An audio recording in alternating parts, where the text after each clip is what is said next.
Yeah, there it comes. There it comes. Sunrise, January the 9th, 2025.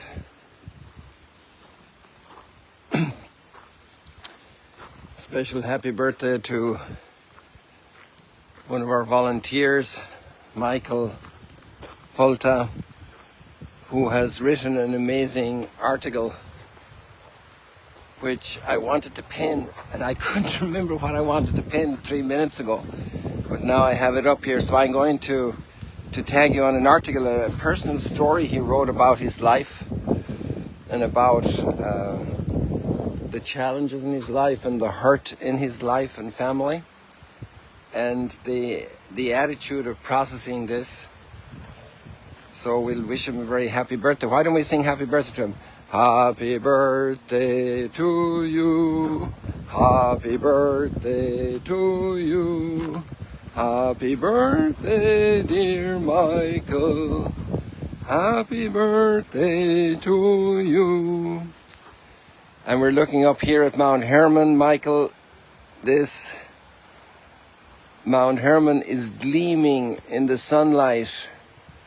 You see it over here in the center of the screen. And you're in Uganda with your dad, spending an incredible adventure there, like you were in your childhood. And here you have the snow from Mount Hermon. Maybe you can see as far as Kilimanjaro. I don't know if that's possible. So here we are at the Sea of Galilee this morning.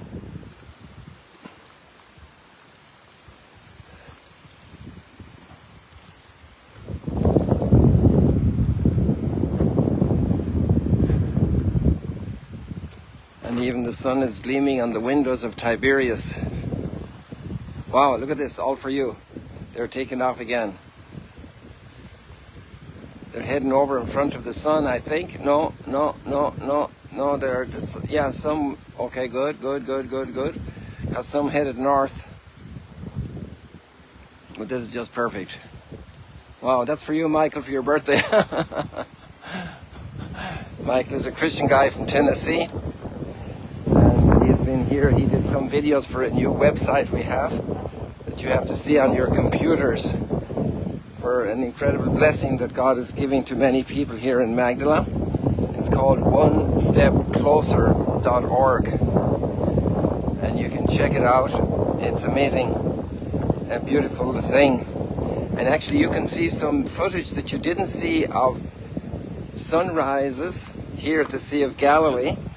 They were made less than a year ago on different mornings, and if you look at the website onestepcloser.org, up on the top right hand corner you will see John 17:20-23. It's kind of hidden there, like it's not standing in your face, and you will be able to see 3 different sunrises as a backdrop to that text of John 17. So that's just a little extra clue that I hadn't even thought about telling you this morning. But Michael also did a couple of other videos there that are on that website that are very good. So, people, here we are. The water is rising this morning. It is wind.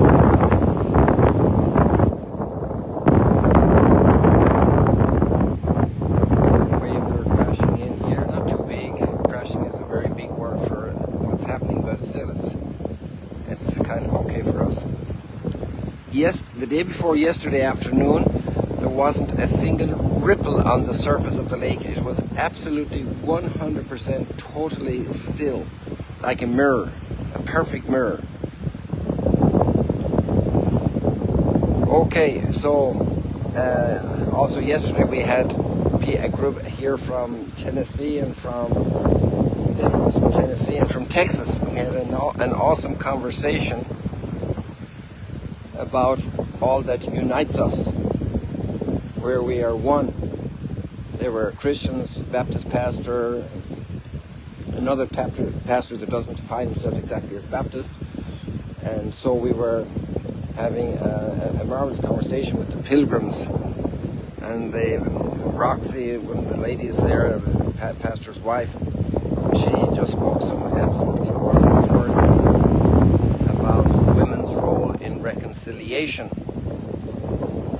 And we belong together, people, because if you look at the reading today, we love it. We love God because He first loved us. If anyone says, I love God but hates his brother, he is a liar. Wow, this is very strong language.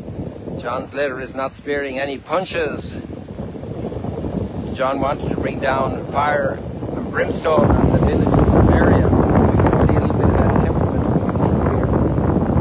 If anyone says, I love God but hates his brother, he's a liar. That's quite the accusation. But maybe there's a lot of truth in it. Because if we love God, what about all those made in His image and likeness? Who is not my brother and sister? Who doesn't qualify for that title? Of course, immediate family. First of all, the little child says, no, I have one brother and two sisters. The neighbor is not my brother, but they have to learn. But some adults haven't learned yet. And some politicians haven't learned either.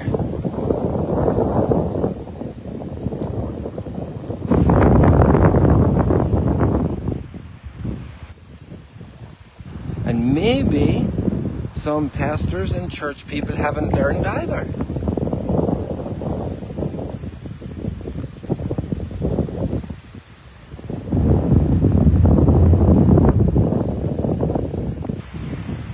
So, you know, we're looking out on a world with lots of divisions and lots of hatreds and lots of violence, and maybe we'd like to step in and fix some of that. But what about our own kitchen?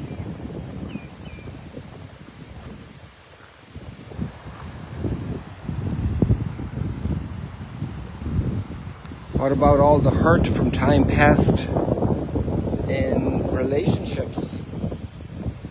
Maybe even after celebrating marriage,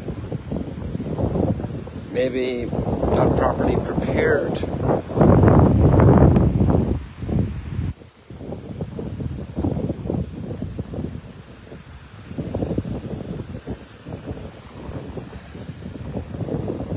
The commitment to love in good times and bad times, and illness and health and wealth and poverty.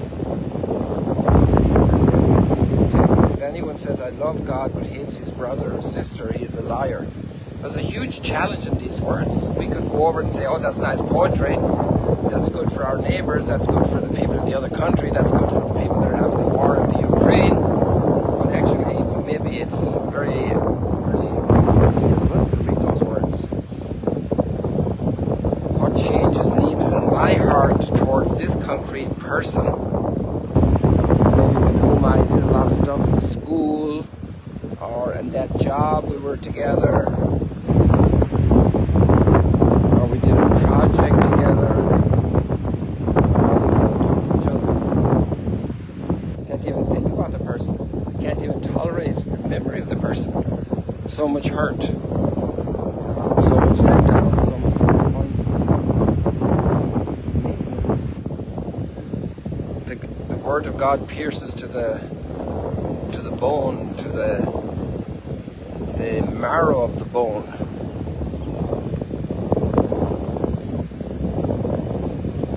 Some people need a bone marrow transplant.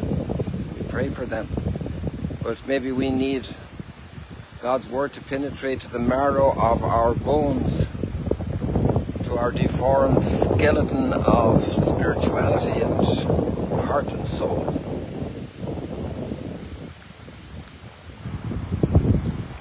For whoever does not love a brother or sister whom he has seen cannot love God whom he has not seen.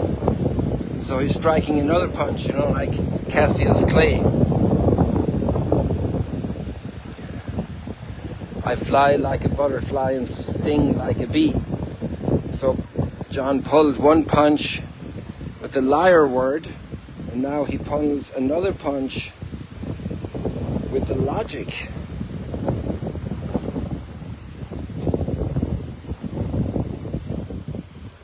Oh, Oh, there we got these birds up there again. I wonder how cold it is up there. It's chilly here now because as the wind intensifies, it's bringing in chilly air.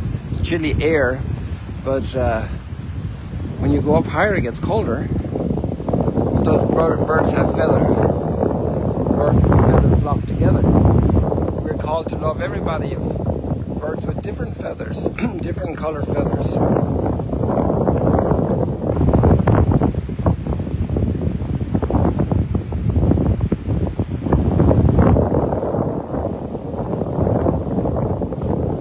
This way we know that we love the children of God when we love God and His commandments. That's a third punch. Wow. In order to love God, I need to keep His commandments.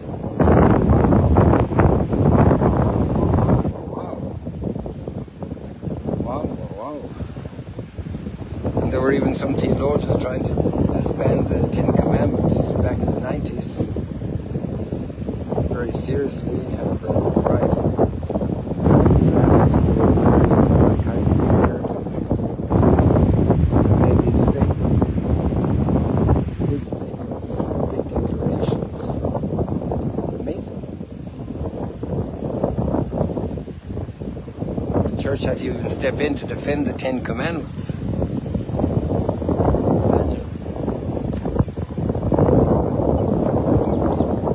These birds up here, just off to the right from the palm tree head there.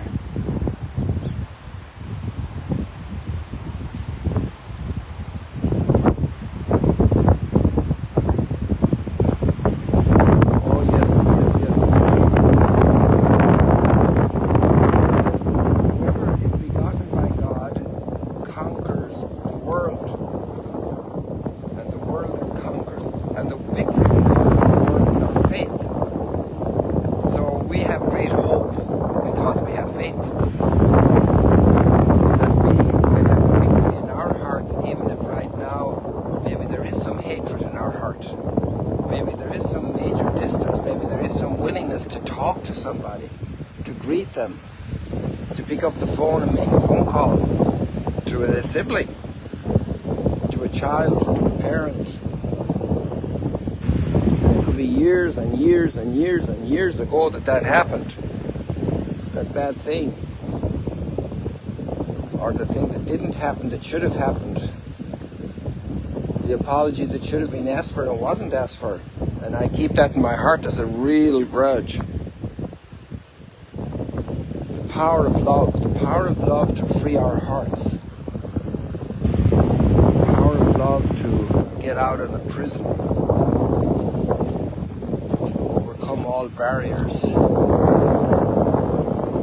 through all rough terrain, all the rough rocks. I can go through there at high speed because love will take me there. God's love. Oh, I'd love to go into so much more. Lord, every nation of here. Connection problem there, sorry about that.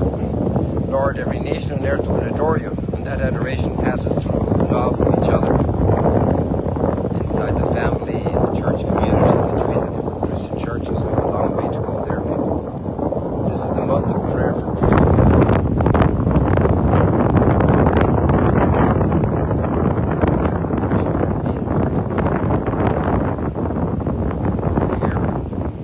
All of us Catholics are mobilized to it's not disappoint. So we can apply that to the victory of love in our hearts. Lord, every nation on earth will adore you. Even my heart will adore you, Lord. It will adore you the way you want to be adored.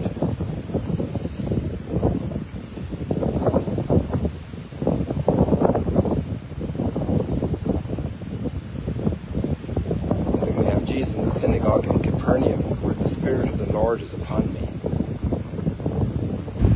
People are amazed at his teaching. We leave it like that because the time is flying around and you've got things to do. But I think there's a big gift for us in these readings today. And I wish that gift can reach full blossoming and full fruit bearing in every one of our hearts. Pray for me, I pray for you. God bless you. See you later, alligators. there we go.